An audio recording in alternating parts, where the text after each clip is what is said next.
meneladani baginda Nabi yang meskipun sudah mencapai puncak makrifat, kakinya tetap bengkak karena lama berdiri dalam sholat. Ketakutan lain yang sebenarnya disembunyikan di balik label bahaya adalah ketakutan ego manusia itu sendiri. Makrifat adalah ilmu yang menelanjangi kepalsuan.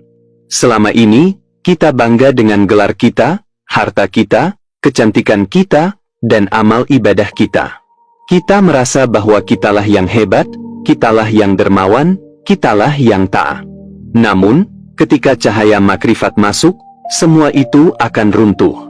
Ilmu ini akan menunjukkan bahwa semua kehebatan itu murni milik sang pemilik alam semesta, dan kita sebenarnya tidak memiliki apa-apa. Bagi ego manusia yang haus akan pengakuan, ini adalah berita buruk.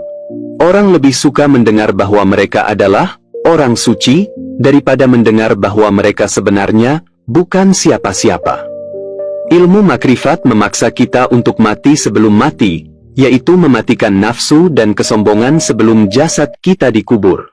Inilah yang sebenarnya ditakuti, hilangnya kendali diri dan hancurnya berhala bernama aku. Banyak orang menganggap ilmu ini berbahaya karena takut akan terjadinya penyimpangan akidah.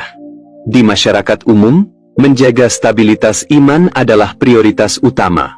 Jika semua orang dibiarkan menafsirkan sendiri rahasia tentang ruh dan ketuhanan tanpa bimbingan guru yang kamil, maka akan muncul ribuan sekte baru yang masing-masing mengklaim kebenarannya sendiri. Tanpa adanya disiplin syariat yang ketat, ilmu makrifat bisa berubah menjadi filsafat kosong yang hanya memuaskan otak, tapi tidak menyentuh hati. Itulah sebabnya dalam tradisi Syekh Abdul Qadir, ilmu ini diberikan secara bertahap, setetes demi setetes, seiring dengan bersihnya hati si murid dari kotoran duniawi.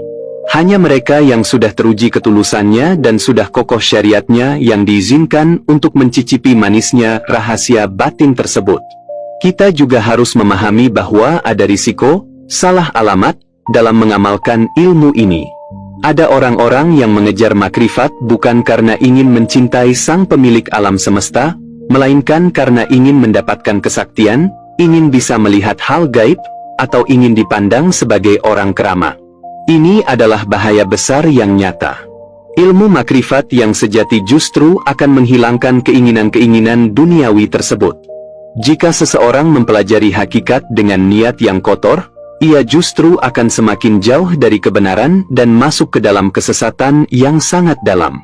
Maka, menyembunyikan ilmu ini adalah bentuk filter agar yang masuk ke dalamnya hanyalah mereka yang benar-benar tulus mencari wajah sang pemilik alam semesta, bukan mencari keajaiban-keajaiban semu. Di akhir bab ini, kita harus menyadari bahwa label berbahaya sebenarnya adalah sebuah pagar pelindung. Pagar itu dipasang bukan untuk menghalangi kita masuk, melainkan agar kita masuk melalui pintu yang benar dan tidak tersesat di tengah jalan.